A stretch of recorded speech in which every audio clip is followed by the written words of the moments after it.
పత్రికా సమావేశంలో పాల్గొన్న ఉప ముఖ్యమంత్రి గారు,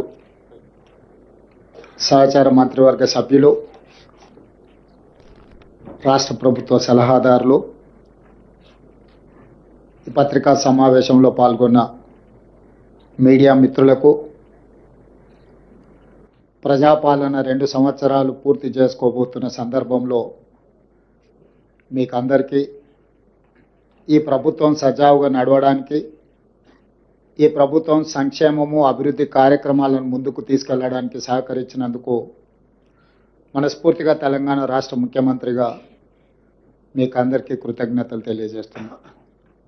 ఈరోజు తెలంగాణ రాష్ట్ర ప్రభుత్వం గతంని ఒక అనుభవంగా, ఈ అనుభవాల నుంచి నేర్చుకున్న పాఠాలను భవిష్యత్ ప్రణాళికగా మార్చుకొని 4 కోట్ల తెలంగాణ ప్రజలకు ఒక అద్భుతమైన అభివృద్ధి చెందిన తెలంగాణను అందించాలన్న ఆలోచనతోటి 2 సంవత్సరాల ఉత్సవాలను జరుపుకోవడమే కాకుండా భవిష్యత్తు ప్రణాళికలను రచించుకొని భవిష్యత్తు కోసం పారదర్శకమైన పాలసీలను తీసుకొచ్చి ఒక పాలసీ డాక్యుమెంట్ని జాతికి డెడికేట్ చేయబోతున్నాం. ఈ పాలసీ డాక్యుమెంట్ జాతికి అంకితం చేయడం ద్వారా ప్రపంచ దేశాలలో ఉన్న దిగ్గజ కంపెనీలను, సాంకేతిక నిపుణులను, మన దగ్గర ఉన్న యువ సంపదకు ఉద్యోగ ఉపాధి అవకాశాలు కల్పించడానికి, తద్వారా రాష్ట్ర ఆర్థిక రంగంలో బలమైన ఆర్థిక రాష్ట్రంగా నిలదొక్కుకోవడానికి, తద్వారా ప్రజలకు ఇచ్చిన ప్రతి మాట సంక్షేమ పథకాలు అమలు చేయడానికి ఈరోజు మనము ఒక విజన్ డాక్యుమెంట్ను తయారు చేసుకున్నాం.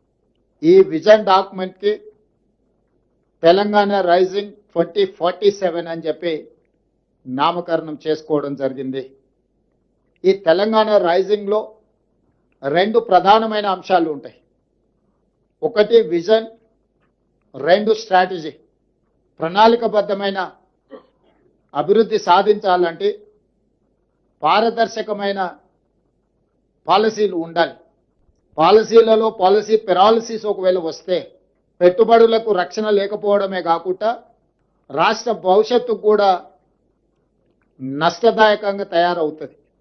అందుకే ఈ విజన్ డాక్యుమెంట్ను లక్షలాది మంది భాగస్వాములను చేసి ప్రపంచ స్థాయిలో పేరెన్నికగన్న ప్రముఖులను కూడా ఇందులో భాగస్వాములను చేసి దీనికి ఐఎస్బి అదేవిధంగా నీతి ఆయోగ్ లాంటి సంస్థల సహకారం తీసుకొని అందరి సలహాలు సూచనలను ప్రపంచ దేశంలోనే పేరెన్నికగల వాళ్ళందరినీ ఈ పాలసీ డాక్యుమెంట్లో భాగస్వాములను చేసి ఈ పాలసీ డాక్యుమెంట్ను తయారు చేసుకోవడం జరిగింది. దానికి సంబంధించి చాలా నిశితంగా ప్రతి అంశాన్ని లోతుగా విశ్లేషించి పరిశీలించి భవిష్యత్తు ప్రణాళికలను ఈరోజు మనం సిద్ధం చేసుకున్నాము.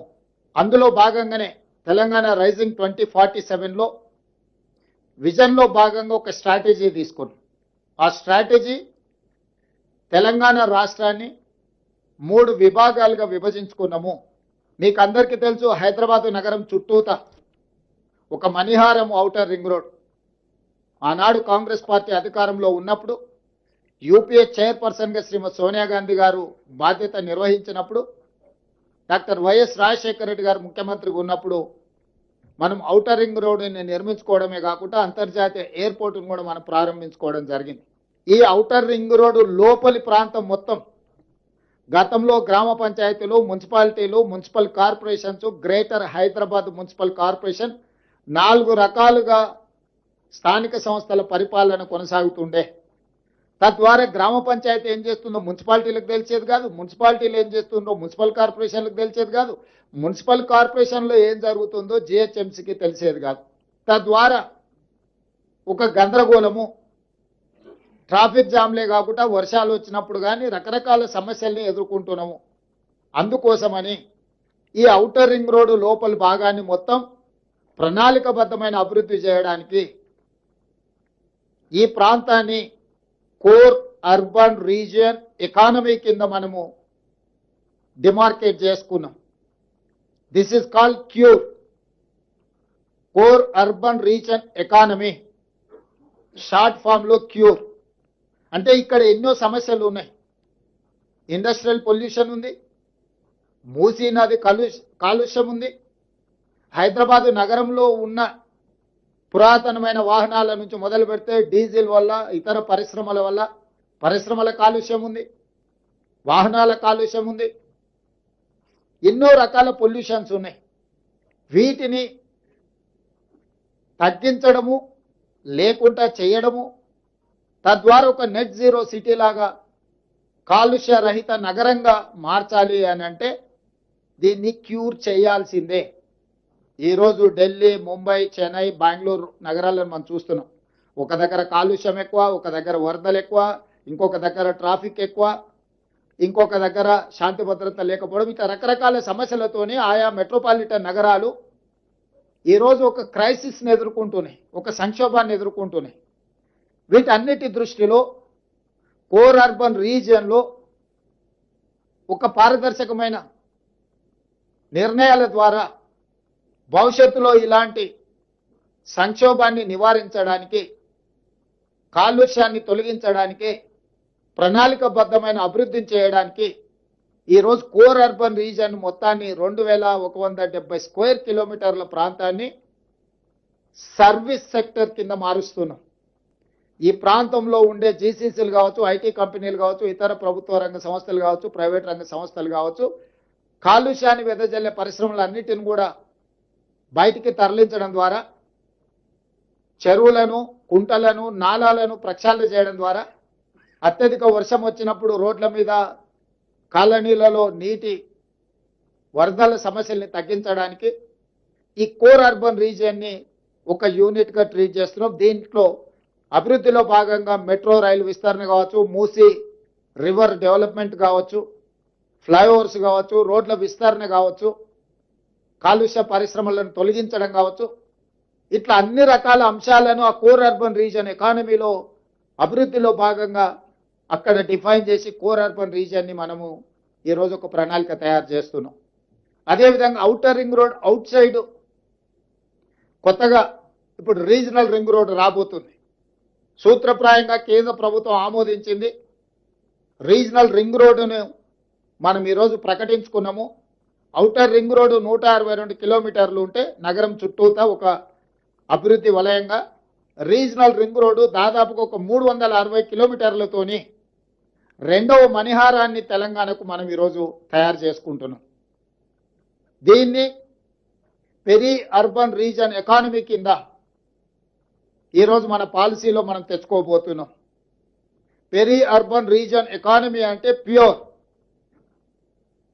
ఈ ప్రాంతంలో మ్యానుఫ్యాక్చరింగ్ జోన్, ఈ ప్రాంతంలో భారత్ ఫ్యూచర్ సిటీ ఉండొచ్చు, చందన్వెల్లి, సీతారాంపూర్ ఫార్మా కంపెనీల ఐటీ సెజ్లు ఉండొచ్చు, రేడియల్ రోడ్స్ ఉండొచ్చు, మెట్రో విస్తరణ ఉండొచ్చు, ఇతర రాష్ట్రాల నుంచి, ఇతర దేశాల నుంచి రావడానికి అవసరమైన ప్రణాళికల్ని ఈరోజు ఈ పెరీ అర్బన్ రీజియన్ ఎకానమీలో భాగస్వామ్యం చేస్తున్నాము.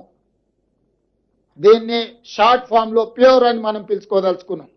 ఈ ప్యూర్కి Bengaluru to Hyderabad, Hyderabad to Amaravati, Amaravati to Chennai greenfield హైవేలతో పాటు బుల్లెట్ ట్రైన్లు కూడా ఈరోజు మనం కేంద్ర ప్రభుత్వాన్ని సూత్రప్రాయంగా ఒప్పింపజేయడం జరిగింది.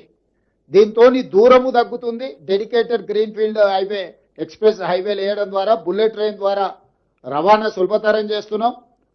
భారతదేశంలో సముద్రపు ఒడ్డు లేని రాష్ట్రం తెలంగాణ రాష్ట్రం.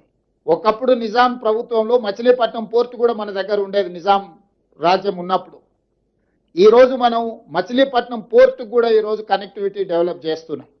తద్వారా ఈ మ్యానుఫ్యాక్చరింగ్ జోన్లో సొంత దేశాలే కాకుండా విదేశాల నుంచి కూడా పెట్టుబడులను ఆకర్షించడం ద్వారా ఈరోజు అభివృద్ధి ప్రణాళికలు సిద్ధం చేస్తున్నాము.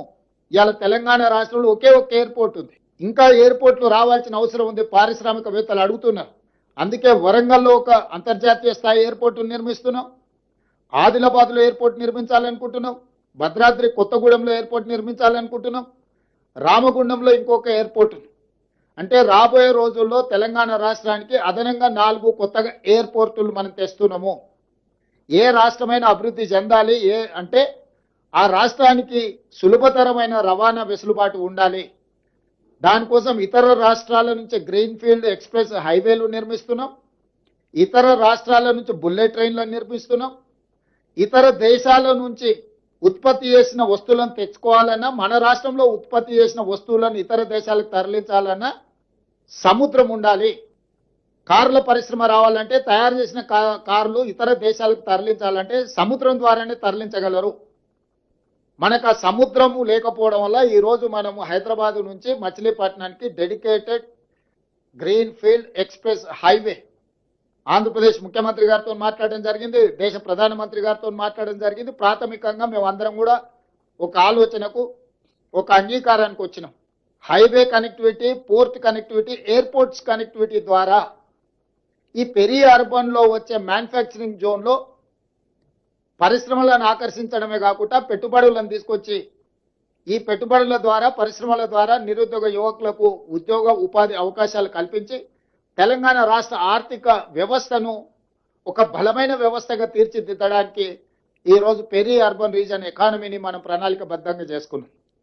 ఇక మూడవది regional ring road outside Telangana border, rural agricultural region economy. అంటే ఏ రాష్ట్రంలో, ఏ దేశంలో కూడా వ్యవసాయ ఆధారిత ప్రణాళికలు చాలా తక్కువగా ఉన్నాయి. గతంలో ఏ విజన్, ఏ పాలసీ డాక్యుమెంట్ చేసినా అర్బన్ బేస్డ్ పాలసీ తీసుకొచ్చేది. ఇప్పుడు మేము వ్యవసాయాన్ని, గ్రామీణ ప్రాంతాలను, వ్యవసాయ ఆధారిత ఉత్పత్తులను నిర్లక్ష్యం చేయదలుచుకోలేదు. ఈ స్టేట్ ఎకానమీలో వాళ్ళ స్టేక్ హోల్డర్స్గా మార్చదలుచుకున్నాం రైతులను, వ్యవసాయ ఆధారిత పరిశ్రమలను. వ్యవసాయాన్ని పెంపొందించడం ద్వారా ఆర్గానిక్ ఫుడ్ కావచ్చు, అగ్రికల్చర్ పార్క్స్ కావచ్చు, అదేవిధంగా ఫ్రూట్స్ అండ్ వెజిటబుల్స్ కావచ్చు, వీటికి సంబంధించిన పరిశ్రమలతో పాటు seed bowl of India Telangana, మన భూములు విత్తనాలను ఉత్పత్తి చేయడానికి అనుకూలమైన ప్రాంతం. మన భూములు మంచి కూరగాయలు, పండ్లు, ఫలాలు పండించడానికి చాలా సేంద్రియ వ్యవసాయానికి చాలా ఉపయోగపడే భూములు. అందుకే regional ring road outside Telangana border వరకు రూరల్ అగ్రికల్చర్ రీజన్ ఎకానమీ కింద దిస్ ఈస్ కాల్డ్ రేర్, ఒక రేర్ పాలసీని మనం తీసుకొస్తున్నాం. మీకు తెలంగాణ ముఖ చిత్రాన్ని చూస్తే క్యూర్, ప్యూర్, రేర్. క్యూర్ అంటే core urban region economy, pure అంటే peri urban region economy, rare అంటే రూరల్ అగ్రి రీజన్ ఎకానమీ. ఈ 3 రకాల వ్యవస్థలను, ప్రణాళికల్ని, ఈ అంశాలకు సంబంధించిన వాటి అన్నిటిని కూడా పొందుపరిచి క్రోడీకరించి తెలంగాణ రైజింగ్ 2047 ఒక విజన్ డాక్యుమెంట్ను తీసుకొస్తున్నాము. ఆ విజన్ డాక్యుమెంట్లో కోర్ అర్బన్లో ఏం చేయబోతున్నాం, ఏమేమి తీసుకొస్తున్నాం, ఇన్ డీటెయిల్ రిపోర్ట్ ఉంటుంది. పెరి అర్బన్లో ఏమేమి చేయబోతున్నాం, మ్యానుఫ్యాక్చరింగ్ సైడ్ డీటెయిల్ రిపోర్ట్ ఉంటుంది.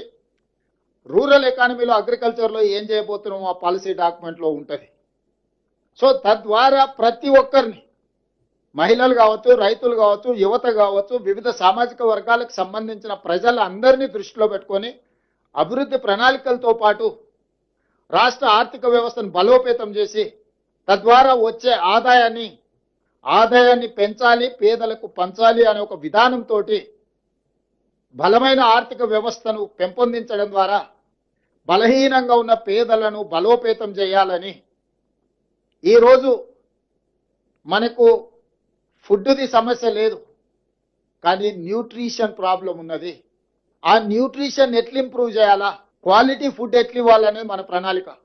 ఇప్పటి వరకు ఆనాడు పండిత్ జవహర్లాల్ నెహ్రూ గారు తీసుకొచ్చిన విధానాల వల్ల ఎడ్యుకేషన్ అండ్ ఇరిగేషన్ పాలసీస్ మొట్టమొదటి ప్రధానమంత్రిగా తీసుకురావడం వల్ల ఈ దేశంలో విద్య, అదేవిధంగా ఇరిగేషన్ ద్వారా పేదల ఆకలి తీర్చడానికి ఈరోజు సర్ప్లస్ దేశం. మనం దేశానికి అవసరమైన దానికంటే ఆహార ధాన్యాల ఉత్పత్తిలో ఎక్కువగా ఉత్పత్తి చేస్తున్నాం. కానీ ప్రజలకు ఇవ్వవలసిన అంత ఆరోగ్యవంతమైన ఫుడ్ మనం ఇవ్వలేకపోతున్నాము. అందుకే సర్ప్లస్ ఫుడ్ ఉంది కానీ న్యూట్రిషన్ ఫుడ్ లేదు. తెలంగాణ రాష్ట్రం మొదటి రాష్ట్రంగా ప్రజలకు న్యూట్రిషన్ ఫుడ్ ఎట్లి వాళ్ళను ప్రణాళికలు చేస్తాం. దీని ద్వారా ఈరోజు ఎడ్యుకేషన్ అన్ని గ్రామాలకు చేరింది. తండాలలో, గూడాలలో, మారుమూల పల్లెలో కూడా ప్రభుత్వ విద్యా వ్యవస్థ చేరుకున్నది. కానీ నాణ్యమైన విద్యత లేదు, సాంకేతికపరమైన విద్య లేదు. విద్య అందించడం అనేది ప్రాథమిక లక్ష్యం. విద్య చేరుకున్న తర్వాత నాణ్యమైన విద్యను ఇవ్వాలి. నాణ్యమైన విద్య తర్వాత సాంకేతికపరమైన విద్యను అందించాలనేది ఈరోజు మా ప్రభుత్వం యొక్క లక్ష్యం. దానికి సంబంధించి సింగిల్ టీచర్ స్కూల్స్ నుంచి చిన్న చిన్న మారుమూల తండా, గూడెం నుంచి మొదలు పెడితే మహానగరమైన హైదరాబాద్ వరకు విద్యా వ్యవస్థలో ప్రక్షాళనం తీసుకురావడమే కాకుండా అంతర్జాతీయ విద్యా సంస్థల్ని రాష్ట్రానికి రప్పించి ఒక నాలెడ్జ్ హబ్గా క్రియేట్ చేయదలుచుకున్నాం. నాలెడ్జ్ హబ్గా క్రియేట్ అయితే ఆటోమేటిక్గా పెట్టుబడులు వస్తాయి. సాంకేతిక నిపుణులు, సైంటిస్టులు ఇక్కడ అందుబాటులో ఉన్నారనుకోండి, ఆటోమేటిక్గా పరిశ్రమలు ఈ రాష్ట్రానికి రావాల్సిన పరిస్థితి వస్తుంది. పెట్టుబడులు లాభాలను వెతుక్కుంటూ వస్తాయి. పెట్టుబడికి రక్షణ ఉంటే పెట్టుబడులు వస్తాయి. పెట్టుబడులకు రక్షణ కల్పించి, పెట్టుబడులకు లాభాలను అందించి, పెట్టుబడులు పెట్టే వాళ్లకు సాంకేతిక నైపుణ్యాన్ని అందించి, వాళ్ళకు అవసరమైన సేవలను అందించడం ద్వారా ఉద్యోగ ఉపాధి అవకాశాలను కల్పించడం ద్వారా ఈ రాష్ట్రాన్ని 2034కి $1 ట్రిలియన్ ఎకానమీ, 2047 దేశము 100 స్వతంత్రం వచ్చి 100 సంవత్సరాల ఉత్సవాలు జరుపుకునే సమయానికి తెలంగాణ రాష్ట్రం $3 ట్రిలియన్ ఎకానమీని అందుకోవాలనుకుంటున్నాం. ఈ రోజు భారతదేశంలో మన జనాభా 2.5%. భారతదేశ ఆర్థిక వ్యవస్థలో 5% తెలంగాణ రాష్ట్రం నుంచి మనం అందిస్తున్నాం. కానీ భవిష్యత్తులో 10% మనం పెరగాలి. 10% పెరగడానికి అవసరమైన ప్రణాళికలను ఈరోజు మనం సిద్ధం చేస్తున్నాము. ఒక ఫ్యూచరిస్టిక్ ప్లాన్.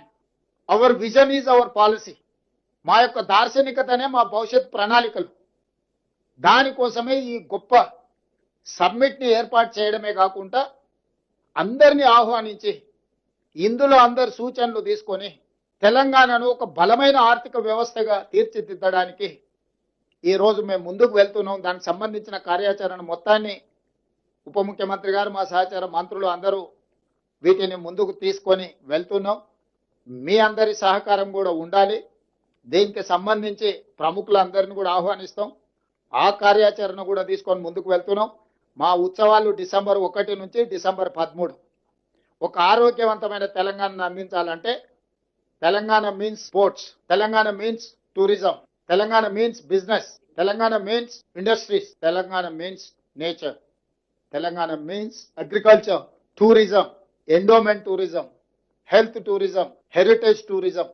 ఇవన్నీ కూడా తెలంగాణ పాలసీ డాక్యుమెంట్ లో భాగంగా ఈ రోజు ముందుకు వెళ్లాలని మంత్రివర్గం అంతా నిర్ణయించుకున్నది. రేపటి నుంచి కౌంట్ డౌన్ స్టార్ట్ అవుతుంది. ఈ ఉత్సవాలలో, ఈ భవిష్యత్ ప్రణాళికలో మీ అందరి సహకారం ఉండాలి. ప్రపంచ దేశాల ప్రతినిధులకు ఈ రోజు మనము ఒక ఆతిథ్యాన్ని ఇవ్వబోతున్నాం. ఎక్కడ ఎలాంటి చిన్న చిన్న చెదురుమదురు సంఘటనలు కూడా జరగకుండా ప్రణాళికబద్ధంగా మనం ఈ రోజు వ్యవస్థలను అన్నిటిని కూడా పటిష్టంగా ముందుకు తీసుకెళ్లడానికి నిర్ణయం తీసుకున్నాం.